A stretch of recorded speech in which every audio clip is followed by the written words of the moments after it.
Hello, good morning. എന്തുണ്ട് വിശേഷം? എല്ലാവർക്കും സുഖമല്ലേ? അപ്പം നമുക്ക് ഇന്നത്തെ യൂണിവേഴ്സൽ ഗൈഡൻസ് എന്താണെന്ന് നോക്കാം. ഇന്നത്തെ ദിവസം എങ്ങനെയുണ്ട്, എന്തെല്ലാം എനർജീസ് ആണുള്ളത്, എന്തെല്ലാം ഗൈഡൻസ് ആണ് നമുക്ക് കിട്ടുന്നത് നോക്കാം. എന്താണ് ഇന്നത്തെ എനർജി, എന്താണ് ഇന്ന് ശ്രദ്ധിക്കേണ്ട കാര്യങ്ങൾ, ഇന്ന് എന്തെല്ലാമാണ് ബ്ലെസ്സിങ്സ് ആൻഡ് ശ്രദ്ധിക്കേണ്ട കാര്യങ്ങൾ നോക്കാം. പോസിറ്റീവായിട്ടിരിക്കണേ. ഓക്കെ, നോക്കാം ഇന്നത്തെ യൂണിവേഴ്സൽ ഗൈഡൻസ് എന്താണ്, എന്തെല്ലാം എനർജീസ് ആണുള്ളത്, എന്തെല്ലാം കാര്യങ്ങളാണ് ശ്രദ്ധിക്കേണ്ടത്. ഓക്കെ, നോക്കാം.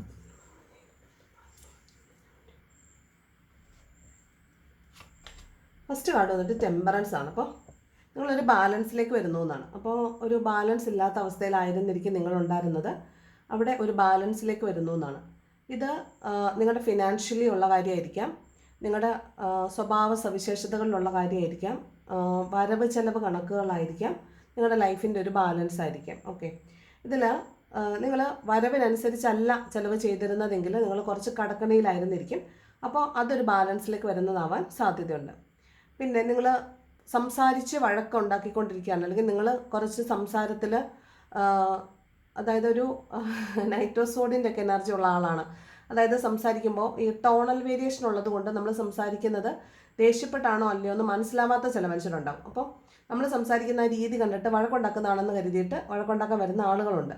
അപ്പോൾ അവർ അങ്ങനെയുള്ള ആളുകൾ എന്ത് ചെയ്യണമെന്ന് വെച്ചാൽ നമ്മൾ സംസാരിക്കുമ്പോൾ ആ സംസാരത്തിൻ്റെ ടോണിൽ ചെറിയ വ്യത്യാസങ്ങൾ വരുത്താൻ ശ്രമിക്കണം. അപ്പം അതിലൊരു ബാലൻസ് കൊണ്ടുവരണം. ഇല്ലെന്നുണ്ടെങ്കിൽ സംസാരിക്കുന്നത് വഴക്കാണോ എന്ന് ആളുകൾ സംശയിക്കുകയും അവിടെ കോൺഫ്ലിക്റ്റുകൾ ഉണ്ടാവുകയും ചെയ്യാൻ സാധ്യതയുണ്ട്.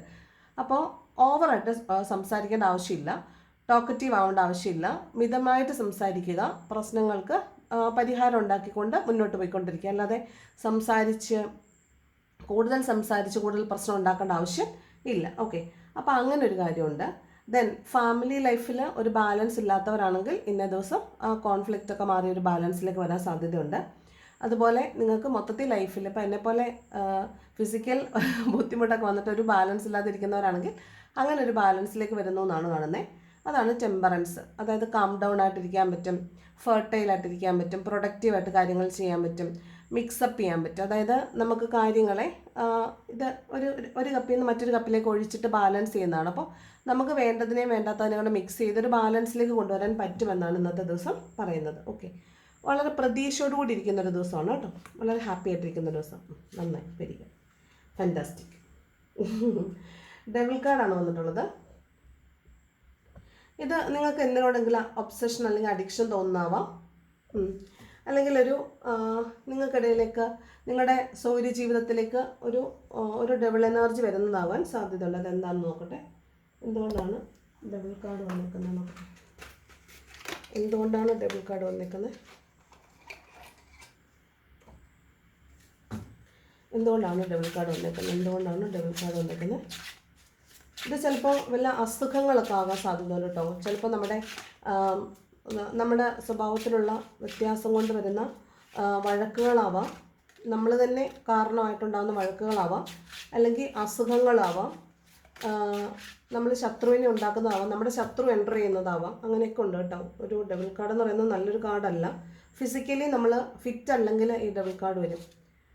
ടവറാണ് കേട്ടോ. അപ്പോൾ ഒരു വഴക്ക് കാണുന്നുണ്ട്, ഒരു ശത്രുവാണ്, ശത്രുവിൻ്റെ എൻട്രിയാണ്. ജസ്റ്റിസും ഉണ്ട്. അപ്പോൾ ഒരു കാർമിക് സിറ്റുവേഷനാണ് കാണുന്നത്. ഡബിൾ കാർഡ് തന്നെ കാർമിക്കിൻ്റെ കാർഡാണ്. ടവറും ജസ്റ്റിസും കാർമിക്കിൻ്റെ കാർഡാണ്. അപ്പം ഇന്നൊരു കാർമിക്കായിട്ടുള്ളൊരു സിറ്റുവേഷൻ ഉണ്ടാവുന്നതായിട്ട് കാണുന്നുണ്ട്, നല്ലൊരു വഴക്കുണ്ടാവുന്നതായിട്ട് കാണുന്നുണ്ട്. അപ്പോൾ ഒന്ന് കരുതിയിരിക്കണം. ജസ്റ്റിസ്, നിങ്ങൾ മുൻപ് ആരോടെങ്കിലും വഴക്കുണ്ടാക്കിയിട്ട് പ്രശ്നം ഉണ്ടാക്കിയിട്ടുള്ളതാണെങ്കിൽ അതിൻ്റെ ആ പ്രശ്നം തിരിച്ച് നിങ്ങൾക്ക് ആ പെയിൻ അനുഭവിക്കേണ്ട ഒരു ദിവസമായിരിക്കാം ഇന്നേ ദിവസം. അപ്പം നിങ്ങൾക്ക് നിങ്ങളുടെ അടുത്തേക്ക് ഒരു ശത്രു വരുന്നു എന്നുള്ളതാണ് ഈ ഡബിൾ കാർഡ് പറയുന്നത്. അപ്പോൾ ഒന്ന് കരുതിയിരിക്കുന്നത് നല്ലതായിരിക്കും കേട്ടോ. അവിടെ ടെമ്പറൻസിൻ്റെ കാർഡുണ്ട്, കോംപ്രമൈസ് ആകുമെന്ന് കാണുന്നുണ്ടെങ്കിൽ പോലും ടവർ കാർഡുണ്ട്. അപ്പോൾ ഒരു വഴക്കുണ്ടാവാനുള്ള സാധ്യതയുണ്ട്. ജസ്റ്റിസിൻ്റെ കാർഡൊക്കെ ഉള്ളതുകൊണ്ട് നീതി, ന്യായം, കേസ് അങ്ങനെയൊക്കെയുള്ള കാര്യങ്ങളാണ്. അപ്പോൾ അതൊന്ന് ശ്രദ്ധിക്കുന്നത് നല്ലതായിരിക്കും. ടെമ്പറൻസിൻ്റെ കാർഡ് കോംപ്രമൈസ് ചെയ്യാൻ ശ്രമിക്കണം, ഒരു സ്റ്റക്നെസ്സും കാണുന്നുണ്ട്. അപ്പോൾ അതൊന്ന് സൂക്ഷിക്കുന്നത് നല്ലതായിരിക്കും കേട്ടോ. റിലേഷൻഷിപ്പുകളെ കൺട്രോൾ ചെയ്യുന്ന മൂന്നാമതുള്ള ആളുകളുടെ പ്രസൻസ് ആവാൻ സാധ്യതയുണ്ട്. നിങ്ങളുടെ റിലേഷൻഷിപ്പിലുള്ള ആളുകളൊക്കെയാണ് നിങ്ങളെങ്കിൽ നിങ്ങളുടെ റിലേഷൻഷിപ്പിനെ കൺട്രോൾ ചെയ്യുന്ന മറ്റുള്ള ആളുകൾ, തേർഡ് പാർട്ടി സിറ്റുവേഷൻസിൻ്റെ എൻട്രി ആകാം, അത് നിങ്ങൾ അറിയുമ്പോൾ ഉണ്ടാകുന്ന വഴക്കാകാം, എന്തും ആകാം കേട്ടോ. നിങ്ങൾ പേടിക്കുന്നുണ്ടായിരിക്കും ഈ ഒരു കാര്യം സംഭവിക്കുമോ എന്നുള്ളത്. നിങ്ങൾക്ക് പേടിയുള്ളൊരു കാര്യം ചിലപ്പോൾ സംഭവിക്കാൻ സാധ്യതയുണ്ട്. അപ്പം ഒരു കാര്യം സംഭവിക്കുമോ എന്ന് പേടിച്ചാൽ അത് നെഗറ്റീവ് മാനിഫെസ്റ്റേഷനായിട്ട് വർക്ക് ചെയ്യും, അത് പെട്ടെന്ന് മാനിഫെസ്റ്റഡ് ആയി വർക്ക് ആവുകയും ചെയ്യും കേട്ടോ. അതുകൊണ്ട് പേടിക്കണ്ട, ഒരു കാര്യം സംഭവിക്കുമോ എന്ന് പേടിക്കരുത്. Next 7 of സ്വോർഡാണ്. അപ്പോൾ 7 ഓഫ് സ്വോർഡ് എന്ന് പറയുന്നത് വീണ്ടും പാസ്റ്റിൽ നിന്നുള്ള ഒരാളാണ്. പാസ്റ്റിൽ നിന്ന് നിങ്ങളെ ചതിച്ചിട്ട് പോയിട്ടുള്ള ഒരാൾ നിങ്ങളുടെ ലൈഫിലേക്ക് തിരിച്ചു വരുന്നു എന്നാണ്. അപ്പോൾ ഇവിടെയും ഈ പാസ്റ്റ് ലൈഫിൻ്റെ കാർഡാണ് വന്നിട്ടുള്ളത്. അവിടെയും ഈ കാർമിക് കാർഡിലെ സിറ്റുവേഷൻസ് ആണ് കാണിക്കുന്നത്. എന്താണ് 7 ഓഫ് സ്വോർഡ് വന്നിരിക്കുന്നത്? 7 ഓഫ് സ്വോർഡ് വന്നിരിക്കുന്നത് 6 ഓഫ് സ്വോർഡാണ്. അപ്പോൾ നിങ്ങളുടെ ഫാമിലിയിൽ പ്രശ്നം ഉണ്ടാക്കിക്കൊണ്ടിരുന്ന ഒരാളായിരിക്കാം കേട്ടോ. നിങ്ങളുടെ ഫാമിലിയെ നിങ്ങൾ താമസിച്ചുകൊണ്ടിരുന്ന ഇടത്ത് നിന്ന് മാറ്റിവിട്ട ഒരാളായിരിക്കാം. നിങ്ങൾ മുൻപ് താമസിച്ചിരുന്ന ഇടത്ത് നിന്ന് ഇപ്പോൾ മാറിയാണ് താമസിക്കുന്നതെങ്കിൽ അതിന് കാരണക്കാരൻ ആരാണോ അയാളായിരിക്കാം ചിലപ്പോൾ നിങ്ങളുടെ ലൈഫിലേക്ക് ഒന്ന് തിരിച്ചു വരുന്നത്. അതല്ല നിങ്ങൾ വിദേശത്തൊക്കെയാണുള്ളതെങ്കിൽ ആ വിദേശത്ത് പോകാൻ കാരണം ആരാണോ അവരായിരിക്കും നിങ്ങളുടെ പാസ്റ്റിൽ നിങ്ങളുടെ ശത്രുവായിട്ടുണ്ടായിരുന്നത്. അവർ നിങ്ങളിലേക്ക് ചിലപ്പോൾ തിരിച്ചു വരാൻ സാധ്യത ഉണ്ടെന്നാണ് കാണുന്നത്. നിങ്ങളുടെ ഫാമിലിയുമായി ബന്ധപ്പെട്ട് നിങ്ങളെ ഒരു സ്ട്രഗിളിലാക്കിയിട്ടുള്ള ഒരാളാണ് നിങ്ങൾ പാസ്റ്റിൽ നിങ്ങൾ സ്ട്രഗിളാക്കിയിട്ടുള്ള ഒരാൾ നിങ്ങളിലേക്ക് തിരിച്ചു വരുന്നു എന്നാണ്. ഇവിടെ 2 ഓപ്പർച്യൂണിറ്റീസ് ഉണ്ട്, 2 കാര്യങ്ങളുണ്ട്, 2 പ്രയോറിറ്റീസ് ഉണ്ട്. നിങ്ങൾക്ക് വേണമെങ്കിൽ എടുക്കാം, വേണ്ടെങ്കിൽ എടുക്കണ്ട എന്നുള്ളതാണ്. നിങ്ങൾക്കും ഒരു തീരുമാനം എടുക്കാൻ പറ്റുന്നുണ്ടാവത്തില്ല, വേണോ വേണ്ടയോ എന്നുള്ളൊരു കൺഫ്യൂഷനിലായിരിക്കും. അപ്പോൾ ചിലപ്പോൾ പൈസ കിട്ടാനുള്ള ഓപ്പർച്യൂണിറ്റീസ് ആയിരിക്കാം, അല്ലെങ്കിൽ 2 ജോലി സാധ്യതകളായിരിക്കാം, അല്ലെങ്കിൽ വേണോ വേണ്ടയോ എന്നുള്ള കൺഫ്യൂഷനായിരിക്കാം. അപ്പോൾ ഇന്ന് കൺഫ്യൂസ്ഡ് ആണ്, തീരുമാനം എടുക്കാൻ പറ്റുന്നില്ല എന്നാണ് ഈ 2 ഓഫ് പെൻറ്റക്കിൾസ് പറയുന്നത്. ഒരു സമയത്ത് നിങ്ങൾക്ക് വേണമെന്ന് തോന്നുകയും അടുത്ത സമയത്ത് വേണ്ടാന്ന് തോന്നുകയും ചെയ്യും. അങ്ങനെ ഒരു ബാലൻസ് ഇല്ലായ്മയിൽ നിൽക്കുന്നതാണ്. എന്നാൽ അത് ബാലൻസ് ആണോ എന്ന് വെച്ചാൽ ബാലൻസ് ആണ്. ഇങ്ങനെ തീരുമാനം എടുക്കാൻ നിങ്ങൾക്ക് എത്ര കാലം വേണമെങ്കിലും നിൽക്കാനും പറ്റും. പക്ഷേ അത് അങ്ങനെ നമ്മൾ നിൽക്കാൻ പറ്റത്തില്ല. നമുക്ക് എത്ര കാലം വേണമെങ്കിലും നമുക്ക് തീരുമാനം എടുക്കാൻ ഇങ്ങനെ തള്ളി വെക്കാൻ പറ്റും. പക്ഷേ തീരുമാനമില്ലാതെ നമുക്ക് അധികകാലം മുന്നോട്ട് പോയാൽ നമുക്ക് ആ പോകുന്ന സമയം അത്രയും വേസ്റ്റാണ്. അപ്പോൾ അതുകൊണ്ട് തീരുമാനം എടുത്ത് മുന്നോട്ട് പോകാനായിട്ട് ശ്രമിക്കണം എന്നാണ് കാണുന്നത്. അപ്പോൾ ഇന്നത്തെ ഒരു കോൺഫ്ലിക്റ്റ് മറന്നു പോരുത്, അത് ഉണ്ടാകാൻ സാധ്യതയുണ്ട്. നിങ്ങളുടെ ലൈഫിലേക്ക് ഇന്ന് ആര് വന്നാലും, ഇന്ന് നിങ്ങൾ മീറ്റ് ചെയ്യുന്ന ആളുകൾ ആരായാലും, നിങ്ങൾക്ക് അറിയുന്ന ആളുകളായാലും, നിങ്ങളുടെ ഏറ്റവും പ്രിയപ്പെട്ട ആളുകളായാലും സംസാരിക്കുമ്പോൾ വളരെയധികം സൂക്ഷിക്കുന്നത് നല്ലതായിരിക്കും. അവിടെ ഒരു വഴക്കൊക്കെ ഉണ്ടാവാനുള്ളൊരു സാധ്യത വളരെ കൂടുതലാണെന്ന് കാണുന്നുണ്ട് കേട്ടോ. ദെൻ 3 ഓഫ് വാണ്ടിൻ എനർജി ഉണ്ട്. അപ്പോൾ വിദേശത്തേക്ക് പോകാനൊക്കെ നോക്കി നിൽക്കുന്ന ആളുകളാണ് നിങ്ങളെങ്കിൽ നിങ്ങൾക്ക് പോകാനായിട്ടുള്ള ടിക്കറ്റൊക്കെ നോക്കുക. ടിക്കറ്റ് റെഡി ആവുന്നതായിരിക്കാം. നിങ്ങളുടെ മെഡിക്കൽ ക്ലിയർ ചെയ്യുന്നതാവാം, നിങ്ങൾക്ക് പോകാൻ വേണ്ടിയിട്ടുള്ള കോൾ ലെറ്റർ കിട്ടുന്നതാവാം, ജോബ് ഓഫർ കിട്ടുന്നതാവാം, അങ്ങനെ എന്തും ആകാം. അതാണ് 3 ഓഫ് വാണ്ട് പറയുന്നത്. അതായത് നിങ്ങൾ പ്ലാനിങ് ആൻഡ് പ്രിപ്പറേഷൻ നടത്തുന്നു എന്നാണ്. നിങ്ങളുടെ വിദേശയാത്രയ്ക്കോ അല്ലെങ്കിൽ നിങ്ങളുടെ ബെറ്റർ ഫ്യൂച്ചറിന് വേണ്ടിയിട്ട് നിങ്ങൾ പ്ലാനിങ് ആൻഡ് പ്രിപ്പറേഷൻ നടത്തുന്നു എന്നാണ് ഈ 3 ഓഫ് വാണ്ട് പറയുന്നത്. ഇനി ഇതല്ല, നിങ്ങൾ ഒരു ഓൺടർപ്രണർ ആണെന്ന് വിചാരിക്കുക, നിങ്ങളൊരു സംരംഭം ഒക്കെ നടത്തുന്ന ആളാണെന്ന് വിചാരിക്കുക. അങ്ങനെയാണെങ്കിലും നിങ്ങളെ സംബന്ധിച്ച് നിങ്ങൾക്ക് മുന്നോട്ട് പോകാം, ഞാൻ അതുമായിട്ട് മുന്നോട്ട് പോകാമെന്നൊരു തീരുമാനം എടുത്ത് നിങ്ങൾ മുന്നോട്ട് പോകുന്നു. എന്തെല്ലാം പ്ലാനിങ്ങുകൾ വേണം, പ്രിപ്പറേഷൻസ് വേണമെന്ന് നിങ്ങൾ തീരുമാനിക്കുന്ന ദിവസമാണ് ഈ 3 ഓഫ് വാണ്ടെന്ന് പറയുന്നത്. ഓക്കെ, അതുപോലെ നിങ്ങൾക്ക് ചോയ്സുകൾ, ഒന്നിലധികം ചോയ്സുകൾ ഉണ്ടെങ്കിൽ നിങ്ങൾ കൃത്യമായിട്ട് ഇന്ന് ഒരു ചോയ്സ് സെലക്ട് ചെയ്തിട്ട് മുന്നോട്ട് പോകുന്നതുമാണ് കേട്ടോ. ഒരു തീരുമാനം എടുക്കാൻ നിന്ന ആളുകളെ സംബന്ധിച്ച് നിങ്ങളൊരു തീരുമാനം എടുത്ത് ഒരെണ്ണത്തിൽ സ്റ്റിഫായിട്ട് പിടിച്ചിട്ടുണ്ട്, ഒരെണ്ണത്തിൽ പിടിച്ചിട്ട് നിങ്ങൾ അതുമായിട്ട് മുന്നോട്ട് പോകാമെന്ന് തീരുമാനിക്കുന്നതാണ് കാണുന്നത്. ദെൻ 8 ഓഫ് വാണ്ടാണ്. ഒരു കമ്മ്യൂണിക്കേഷൻ കിട്ടുന്നു എന്നാണ്. നിങ്ങൾക്ക് ചിലപ്പം നിങ്ങളൊരു കമ്മ്യൂണിക്കേഷനൊക്കെ കാത്തിരിക്കുന്ന ആളാണ് എങ്കിൽ നിങ്ങളെ സംബന്ധിച്ച് ഇന്ന ദിവസം കമ്മ്യൂണിക്കേഷൻ കിട്ടാൻ സാധ്യതയുണ്ട്. ഒരു നിങ്ങളുടെ റിലേഷൻഷിപ്പിന് വേണ്ടിയിട്ടൊരു ആൾ വിളിക്കുന്നതോ ഒരു മെസ്സേജ് അയക്കുന്നതോ ആവാം. അതല്ലെങ്കിൽ നിങ്ങൾക്ക് കോൾ ലെറ്ററോ ഓഫർ ലെറ്ററോ ഒക്കെ കിട്ടുന്നതാവാം. അതും അല്ലെങ്കിൽ ഒരു ഇമെയിലൊക്കെ നിങ്ങൾക്ക് വന്ന് നിങ്ങൾക്ക് ഹാപ്പി ആയിട്ടുള്ള എന്തോ ഒരു ന്യൂസ് ഇന്ന ദിവസം കിട്ടുന്നതാകാനും സാധ്യതയുണ്ട്. ഇനി നിങ്ങളെ കാണാൻ വേണ്ടി ആരെങ്കിലും യാത്ര ചെയ്ത് വരുന്നതാകാൻ സാധ്യതയുണ്ട്. ഇത് എയർ ട്രാവലിൻ്റെ കാർഡാണ്. മാനിഫെസ്റ്റേഷൻസ് വർക്ക് ആവുന്നു എന്നുള്ളൊരു കാർഡാണ്. നിങ്ങൾ എന്താണോ മാനിഫെസ്റ്റ് ചെയ്തത് അത് ആക്ഷനായിട്ട് പരിവർത്തനപ്പെടുന്നു എന്നാണ്. അതിന് ഒരു ചലനം ഇല്ലാതിരുന്നിടത്ത് ചലനം ഉണ്ടാകുന്നു എന്നാണ്. സ്റ്റക്കായി നിന്നിടത്തൊരു സ്റ്റക്നെസ് മാറി ഒരു ചലനം ഉണ്ടാകുന്നു എന്നാണ്. വിദേശത്ത് നിന്ന് നാട്ടിലേക്ക് വരാനൊക്കെ കാത്തിരിക്കുന്ന ആളുകളാണെങ്കിൽ നിങ്ങൾക്ക് ഇന്ന് വരാൻ പറ്റും. അതുപോലെ ഇവിടെ നിന്ന് വിദേശത്തേക്ക് പോകാനാണെങ്കിലും അത് സാധിക്കും. അപ്പോൾ വിദേശം എന്ന് പറയുന്നത് നമ്മുടെ വേറെ രാജ്യം വേണമെന്ന് നിർബന്ധമൊന്നുമില്ല. നിങ്ങൾ താമസിക്കുന്നത് വീടിൻ്റെ, നിങ്ങൾ താമസിക്കുന്ന സ്ഥലം വിട്ടിട്ടുള്ള ഏത് സ്ഥലമായാലും അവിടേക്ക് പോകാനോ അവിടെ നിന്ന് കമ്മ്യൂണിക്കേഷൻ കിട്ടാനോ യാത്ര ചെയ്യാനൊക്കെ ഉണ്ട്. പക്ഷേ ഇത് എയർ ട്രാവലിൻ്റെ കാർഡാണ്. അപ്പോൾ എയർ ട്രാവൽ സംഭവിക്കാൻ സാധ്യതയുണ്ട്.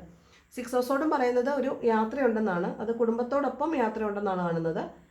അപ്പോൾ ആ യാത്ര, കുടുംബത്തോടൊപ്പം യാത്ര പോകുന്നവരൊന്ന് കരുതുന്നത് നല്ലതായിരിക്കും. അവിടെ ഒരു പ്രശ്നം ഉണ്ടാവാൻ സാധ്യത കാണുന്നുണ്ട്. അപ്പോൾ കുടുംബത്തോടൊപ്പം യാത്ര ചെയ്യുന്നവരൊന്ന് സൂക്ഷിക്കുന്നത് നല്ലതായിരിക്കും കേട്ടോ.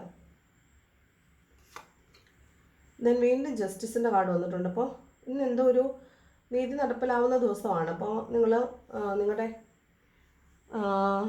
നിയമപരമായിട്ടുള്ള സാധുതകളൊക്കെ നിങ്ങളുടെ എല്ലാം പക്കയാണോ നോക്കണം. വണ്ടി ഓടിക്കുന്നവർ നിങ്ങളുടെ ഇപ്പോൾ പുക ടെസ്റ്റ് ചെയ്താണെങ്കിലും വണ്ടിയുടെ ലൈസൻസ് ആണെങ്കിലും പാർക്ക് ചെയ്യുന്നൊക്കെ ആണെങ്കിലും എന്താണെങ്കിലും അതൊക്കെ നോക്കുന്നത് നല്ലതായിരിക്കും. അതല്ലാതെ എന്തെങ്കിലും കോടതി കേസ് വിധികൾ കാത്തിരിക്കുന്ന ആളുകളെ സംബന്ധിച്ച് അങ്ങനെയുള്ളവർക്ക് ഇന്നൊരു ജസ്റ്റിസ് നടപ്പിലാവുന്നു എന്നുള്ളതാണ്. അതുപോലെ ഇതൊരു കാർമിക് സിറ്റുവേഷൻ്റെ ഒരു കാർഡും കൂടെയാണ്. അപ്പോൾ കർമ്മ ക്ലിയർ ആവുന്നതാവാം, നിങ്ങൾ അനുഭവിച്ച ഒരു പെയിൻ ഇന്ന് എൻഡായി പോകുന്നതാവാം, അല്ലെങ്കിൽ നിങ്ങൾ കാരണം മറ്റൊരാൾ അനുഭവിച്ചൊരു പെയിനിന് നിങ്ങൾ പകരം പെയിൻ അനുഭവിക്കേണ്ടി വരുന്നതാകാം. അങ്ങനെയാകാം. അങ്ങനെ ഒരു ജസ്റ്റിസ് നടപ്പിലാവുന്നതാവാൻ സാധ്യതയുണ്ട്. അപ്പോൾ ജസ്റ്റിസിൻ്റെ കാർഡ് ഉള്ളത് കൊണ്ട് പോലീസ്, നീതി, കോടതി അങ്ങനെയുള്ള കാര്യങ്ങളൊക്കെ സംഭവിക്കാനുള്ള സാധ്യത കൂടുതലാണ്. ദെൻ ഏസ് ഓഫ് പെൻറ്റക്കിൾസ് ഉണ്ട്. മണി മാനിഫെസ്റ്റേഷൻസ് ചെയ്യുക, മണി അബണ്ടൻസ് ഉണ്ട്, പണം ധാരാളമായിട്ട് വരുമെന്ന് കാണുന്നുണ്ട്. അല്ലെങ്കിൽ നിങ്ങൾ ഫ്യൂച്ചറിൽ പണം കിട്ടുന്ന എന്തെങ്കിലും ഒരു പരിപാടി ഇന്ന് തുടങ്ങുക. അതിന് നിങ്ങൾക്കൊരു പ്രതീക്ഷ കിട്ടുക എന്നാണ്. നിങ്ങൾക്ക് ഫ്യൂച്ചറിൽ പണം കിട്ടാൻ സാധ്യതയുള്ള എന്തെങ്കിലും ഒരു കാര്യം നിങ്ങൾ ഇന്ന് തുടങ്ങി വെക്കുകയോ അല്ലെങ്കിൽ അത് പണം കിട്ടുമെന്ന് നിങ്ങൾക്ക് പൂർണ്ണ ബോധ്യം ഉണ്ടാകുന്നതോ ആകാൻ സാധ്യതയുണ്ട്. അതാണ് ഏസ് ഓഫ് പെൻറ്റക്കിൾസ് പറയുന്നത്. ഇതുണ്ടല്ലോ, ചിലപ്പോൾ നിങ്ങൾ വളരെ സ്നേഹത്തിലിരിക്കുന്ന ചില ആളുകളോട് നിങ്ങൾക്ക് സംശയം തോന്നാവാൻ സാധ്യതയുണ്ട്. അവരോടൊരു ട്രസ്റ്റ് ഇഷ്യൂ തോന്നാവാൻ സാധ്യതയുണ്ട്. അതുപോലെ ചില ആളുകൾക്ക് വാക്ക് കൊടുക്കുക, നമ്മൾ എന്തെങ്കിലും ചെയ്യാം എന്ന് അഷുറൻസ് കൊടുക്കുക, വാക്ക് കൊടുക്കുക, അങ്ങനെയുള്ള കാര്യമുണ്ട്. അതുപോലെ കള്ളം പറയുക എന്നൊരു കാർഡുണ്ട്. കള്ളം പറയുക എന്നൊരു അർത്ഥം കൂടിയുണ്ട്. മാനിപ്പുലേറ്റ് ചെയ്ത് കള്ളം പറഞ്ഞ് ആരെങ്കിലും തെറ്റിദ്ധരിപ്പിക്കുക, അങ്ങനെ ഒരു കാര്യം വേണം. അപ്പം നിങ്ങൾ മറ്റുള്ളവരാൽ തെറ്റിദ്ധരിപ്പിക്കപ്പെടാൻ സാധ്യതയുണ്ട്. അപ്പം നിങ്ങൾ ശ്രദ്ധിക്കണം. മറ്റുള്ളവർ പറയുന്നതിന് നിങ്ങൾ അത്ര മുഖവലിക്കൊന്നും എടുക്കേണ്ട ആവശ്യമില്ല. നിങ്ങൾ നിങ്ങളുടേതായ രീതിയിൽ മാത്രം ആലോചിച്ചിട്ട് തീരുമാനങ്ങൾ എടുക്കുക. വീണ്ടും ടവർ വന്നിട്ടുണ്ട്. അപ്പോൾ എന്തോ ഒരു അട്ടിമറി അല്ലെങ്കിൽ പെട്ടെന്നൊരു മാറ്റം ഉണ്ടാവുമെന്നാണ്. 10 ഓഫ് സോർഡും ഉണ്ടല്ലോ.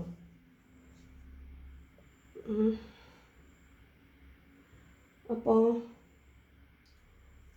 വിശ്വാസവഞ്ചന നടക്കുക, വീഴുക, ഉയരത്തിൽ നിന്ന് വീഴുക, അപകടം സംഭവിക്കുക, ജോലി നഷ്ടപ്പെടുക, പ്രണയനൈരാശ്യം ഉണ്ടാവുക, പിന്നീന്ന് കുത്തുക, വിശ്വാസവഞ്ചന കാണിക്കുക, കൈയോടെ പിടിക്കപ്പെടുക, തെറ്റ് ചെയ്യുന്നത് കൈയോടെ പിടിക്കപ്പെടുക, നമുക്കൊരാളിലുള്ളൊരു വിശ്വാസം പൂർണ്ണമായിട്ട് നഷ്ടപ്പെട്ടു പോവുക. ഇതൊക്കെയാണ് ഈ 10 ഓഫ് സോർഡ് എന്ന് പറയുന്നത്. അതുപോലെ ടവറാണ് ലാസ്റ്റ് വന്നിരിക്കുന്ന കാർഡ്, ടവറാണ്. അപ്പോൾ വീണ്ടും ടവറുണ്ട്. അപ്പോൾ പെട്ടെന്നൊരു മാറ്റം ഉണ്ടാവുമെന്നാണ് കാണുന്നത്. പെട്ടെന്നൊരു മാറ്റം എന്ന് പറയുമ്പോൾ എന്താണോ നിലവിലെ സാഹചര്യം അതിന് നേരെ വിഭിന്നമായ മറ്റൊരു സാഹചര്യം ഉണ്ടാവുന്നു എന്നാണ്. കുറച്ചൊന്ന് ശ്രദ്ധിക്കുന്നത് നല്ലതായിരിക്കും. ഇന്നത്തെ ദിവസം കുറച്ച് കോംപ്ലിക്കേറ്റഡ് ആണ്.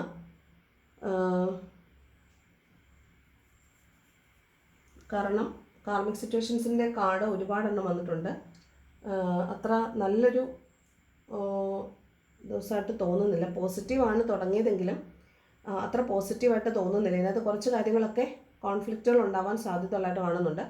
ഈ 10 ഓഫ് സോർഡ് എന്ന് പറയുന്നത് വളരെ പെയിൻഫുൾ ആയിട്ടുള്ളൊരു എൻഡിങ് ആണ്. അപ്പോൾ എന്തോ ഒരു കാര്യം അവസാനിച്ച് പോകുന്നുണ്ട്, അതിന് പകരം ഒരു പുതിയ തുടക്കം ഉണ്ടാകും, എങ്കിൽ പോലും അവസാനിച്ച് പോകുന്നതായിട്ട് കാണുന്നു. വളരെ പെയിൻഫുൾ ആയിട്ടുള്ളൊരു എൻഡിങ് ആയിട്ടാണ് കാണുന്നത്. അപ്പോൾ ആ പെയിൻഫുൾ എൻഡിങ് എന്ന് പറയുന്നത് തന്നെ ഒരു കാർമിക് സിറ്റുവേഷൻ്റെ എൻഡാണ്. അത് ഒന്ന് കരുതിയിരിക്കുന്നത് നല്ലതായിരിക്കും കേട്ടോ. മൊത്തത്തിലൊരു നെഗറ്റീവ് അടിക്കുന്നുണ്ട്. ഓക്കെ, എന്താണ് ഇന്നത്തെ ഏഞ്ചൽസ് ഗൈഡൻസ് നോക്കാം. എന്താണ് ഏഞ്ചൽസ് തരുന്ന ഗൈഡൻസ്?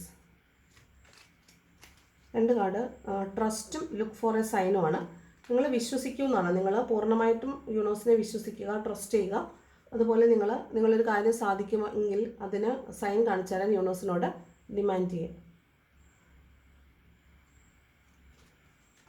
നെക്സ്റ്റ് യെസ് എന്നൊരു കാർഡാണ് വന്നിട്ടുള്ളത്. അപ്പം നിങ്ങളുടെ ചോദ്യം യെസ് ഓർ നോ ആണെങ്കിൽ യെസ് എന്നൊരു ഉത്തരമാണ് വന്നിട്ടുള്ളത്.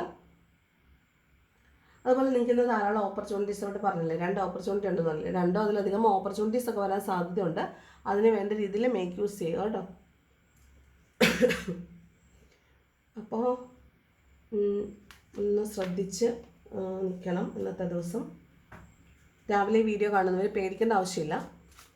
ശ്രദ്ധിച്ചിരിക്കുക. നമുക്ക് ഗൈഡൻസ് ആണ് കിട്ടിയിട്ടുള്ളത്. ഇന്ന ദിവസം കോൺഫ്ലിക്റ്റ് ഉണ്ടാകാൻ സാധ്യതയുണ്ട്. ഇന്ന് ചിലപ്പോൾ ഇങ്ങനെ വീഴ്ചയോ അപകടമോ അല്ലെങ്കിൽ ട്രസ്റ്റ് ഇഷ്യൂസ് ഉണ്ടാവുക, പറ്റിക്കപ്പെടുക, വഞ്ചിക്കപ്പെടുക, കബളിപ്പിക്കപ്പെടുക, പൈസ നഷ്ടം ഉണ്ടാവുക, ജോലി നഷ്ടം ഉണ്ടാവുക, അങ്ങനെ എന്തെങ്കിലും കാര്യങ്ങളൊക്കെ ഉണ്ടാവാൻ സാധ്യതയുണ്ട്. അല്ലെങ്കിൽ അങ്ങനെയുള്ള എന്തെങ്കിലും ഒരു വാർത്ത കേൾക്കാൻ സാധ്യതയുണ്ട് എന്ന് നിങ്ങൾ മനസ്സിലാക്കുക. അപ്പോൾ അതിനനുസരിച്ച് നിങ്ങൾ നിൽക്കുക. നിങ്ങളപ്പോൾ അതിനനുസരിച്ച് പ്രിപ്പയർഡ് ആയിട്ടിരിക്കുക കേട്ടോ. എന്താണ് ലവേഴ്സിനുള്ള ഗൈഡൻസ് നോക്കാം. Pay attention to the red flags ആണ്. അപ്പോൾ റിലേഷൻഷിപ്പിലാണോ ഈ പറഞ്ഞ ഈ നെഗറ്റീവ് എല്ലാം കണ്ടെന്ന് അറിയത്തില്ല. Pay attention to the red flags. നമുക്ക് എന്തെങ്കിലും നെഗറ്റീവായിട്ടുള്ള സിഗ്നൽസ് യൂണിവേഴ്സ് കാണിച്ചു തരുന്നുണ്ടോ എന്ന് കൃത്യമായിട്ട് നോക്കുക. അങ്ങനെ ഉണ്ടെങ്കിൽ നിങ്ങൾ ആ വഴി പോകരുത് എന്നാണ് പറയുന്നത്. റെഡ് ഫ്ലാഗ്സിനെ നിങ്ങൾ മൈൻഡ് ചെയ്യണം എന്നാണ് പറയുന്നത്. Then heart to heart conversations. എന്തെങ്കിലും കോൺവെർസേഷനിൽ അല്ലെങ്കിൽ മിസ്കമ്മ്യൂണിക്കേഷൻ ഉണ്ടാവുക, കമ്മ്യൂണിക്കേഷൻ ഗ്യാപ്പ് ഉണ്ടാവുക, കോൺഫ്ലിക്റ്റുകൾ ഉണ്ടാവുക, അങ്ങനെയാണെങ്കിൽ അപ്പം തന്നെ അത് പറഞ്ഞ് തീരുമാനിക്കണം. അത് പറഞ്ഞ് ക്ലിയർ ചെയ്യാൻ ശ്രമിക്കണം. ഹാർട്ട് ടു ഹാർട്ട് കോൺവെർസേഷൻ വേണം. എന്നാൽ മാത്രമാണ് അത് ക്ലിയർ ആയി പോകത്തുള്ളൂ. സമയം കഴിയും തോറും അകലം കൂടും. പിന്നെ അത് കോൺഫ്ലിക്റ്റ് മാറാനായിട്ട് പ്രയാസമായിരിക്കും. തേർഡ് വൺ റിലീജിയസ് ഫാക്ടേഴ്സ് ആണ്. നിങ്ങളുടെ ബന്ധം ശിഥിലമാകാൻ പല കാരണങ്ങളുണ്ടായിരിക്കാം. അതിലൊരു കാരണം റിലീജിയസ് ഫാക്ടേഴ്സ് ആണെന്ന് കാണുന്നുണ്ട്. ഓക്കെ, അപ്പോൾ ഇത്രയാണ് ഇന്നത്തെ റീഡിങ് ഇഷ്ടപ്പെട്ടാൽ ലൈക്ക് ചെയ്യുക, ഇഷ്ടപ്പെട്ടില്ലെങ്കിൽ ഡിസ്ലൈക്ക് ചെയ്യുക. കമൻറ്റ് ചെയ്യാൻ ഇഷ്ടമുള്ളത് കമൻറ്റും കൂടെ ചെയ്യണം. സബ്സ്ക്രൈബ് ചെയ്ത് കാണുന്നവർ സബ്സ്ക്രൈബ് ചെയ്യണം. പിന്നെ ഹൈപ്പ് ബട്ടൺ അമർത്താൻ മറക്കരുത്. ഓക്കെ, അപ്പോൾ thank you so much for watching my video. ഇതാണ് ഇന്നത്തെ റീഡിങ്. കണ്ടതിന് വളരെ നന്ദി. മറ്റൊരു വീഡിയോ ആയിട്ട് നാളെ കാണാം. Thank you so much. നല്ലൊരു ദിവസം ആശംസിക്കുന്നു.